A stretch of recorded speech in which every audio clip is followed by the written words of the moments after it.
Hello, I'm Dr. Peter Kilmarx. I'm the Acting Director of the Fogarty International Center at the U.S. National Institutes of Health, and I'm also the Acting Associate Director for International Research at the NIH. I'm sorry I can't join you live. I'm in Singapore for the meeting of the Global Alliance for Chronic Diseases, and we're 13 hours ahead of Eastern Time, so noon there is going to be 1 in the morning here in Singapore. I was delighted to get this invitation to speak with you from my friend Jennifer Dent, and I really want to commend BVGH for your great mission and accomplishments advancing research on infectious diseases globally and also advancing cancer care in Africa. Successful grant writing is often the rate-limiting step for scientific progress. I'm sure many of you have very good ideas and are very capable scientists and just need this assistance that will come from this lecture series in applying for grants. So the National Institutes of Health is the largest funder of biomedical and behavioral research in the world. Our annual budget is about $48 billion. And I want to make the case that NIH is really a global enterprise.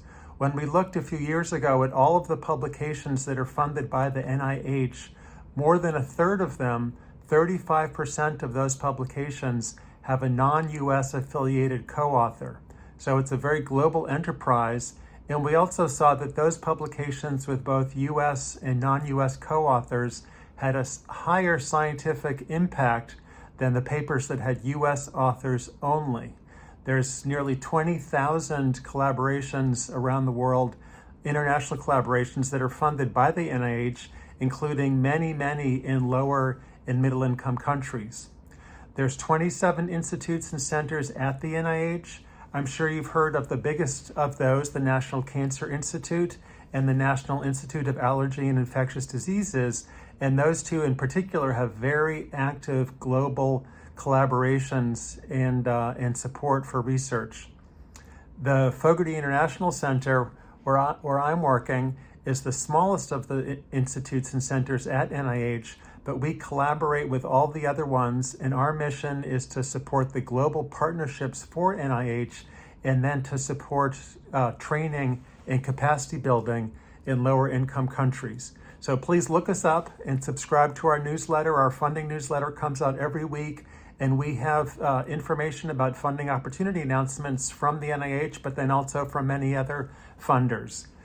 So wish you the best of luck with this lecture series. The agenda and the faculty look truly outstanding.